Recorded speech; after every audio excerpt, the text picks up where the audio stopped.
نے کیسی بات پوچھ لی ہے،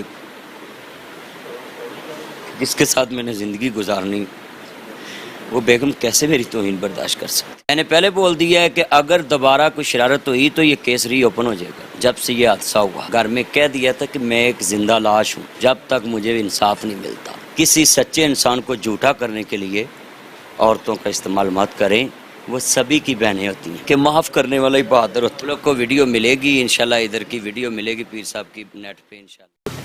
تسی میرے بزرگاں ورگے ہو، اللہ تن سلامت رکھے۔ تسی میں تہاڈے منہوں معافی دا لفظ سننا نہیں چاہتا۔ میرے 23 سال ہو گئے نے، والد صاحب فوت ہوئے، تو آپ میرے باپ کی جگہ پہ آپ لفظ معافی نہ کہیں، یہ بول دیں کہ جیسے یہ بیٹا ہے آپ بھی میرے بیٹے ہیں، مجھے اتنا ہی لفظ کافی ہے۔ رضوان ہے جی، یہ جن کی وجہ سے یہ سارا مسئلہ ہوا، یہ بھی جو ہے ذاتی طور پر اس لیے آئے ہیں کہ معافی مانگنے کے لیے اور معذرت کرنے کے لیے۔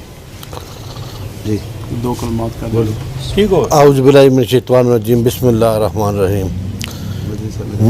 میرے سے جو بھی غلطی ہوئی ہے، جو کی بھی پرابلم تھی میری اور مدنی کی، جو کوئی بھی ڈفرینس ہے، آئی اپالوجائز ٹو ناصر مدنی صاحب۔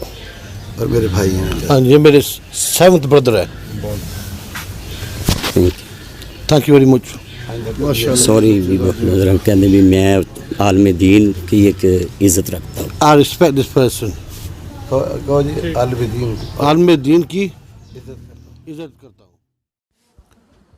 سوشل میڈیا سٹار مولانا ناصر مدنی صاحب پر قاتلانہ حملہ اور اغوا کرنے والے حق خطیب نے ناصر مدنی صاحب کے گھر آ کر معافی مانگ لی۔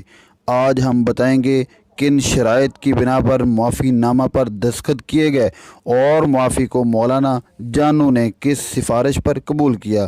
لیکن آگے بڑھنے سے پہلے ہمارا channel 32 news T V subscribe کرنا ہرگز نہ بھولیے اور بیل کے آئیکن کو پریس کیجیے۔ اب سے کچھ دیر قبل ناصر مدنی صاحب پر حملہ کرنے والوں نے ان کے گھر آ کر معافی مانگ لی۔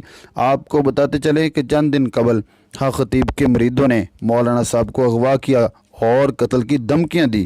بعد از انہیں گرفتار کر لیا گیا۔ عوامی دباؤ اور شواہدات اور گواہان کے حق خطیب کے مخالف آنے کی بنا پر حق خطیب اپنی گدی چھوڑ کر مولانا کے گھر تشریف لائے اور ہر طرح کے الزام کو قبول کرتے ہوئے عام معافی مانگ لی۔ مزید یہ کہ مولانا ناصر مدنی صاحب نے بتایا کہ انہوں نے معافی مانگنے سے قبل میری والدہ سے معافی مانگی، ان کی سفارش دلوائی، اور اگر میری والدہ ان کی سفارش نہ کرتی تو شاید میں انہیں معاف کبھی نہ کرتا۔ بقول ناصر مدنی صاحب کے کہ میں نے سارے جہان کی باتوں کو موڑ سکتا ہوں لیکن اپنی والدہ کی بات کو نہیں موڑ سکتا۔ اب تک کے لیے اتنا ہی۔ مزید خبروں اور اپڈیٹس کے لیے دیکھتے رہیے 32 نیوز ٹی وی چینل۔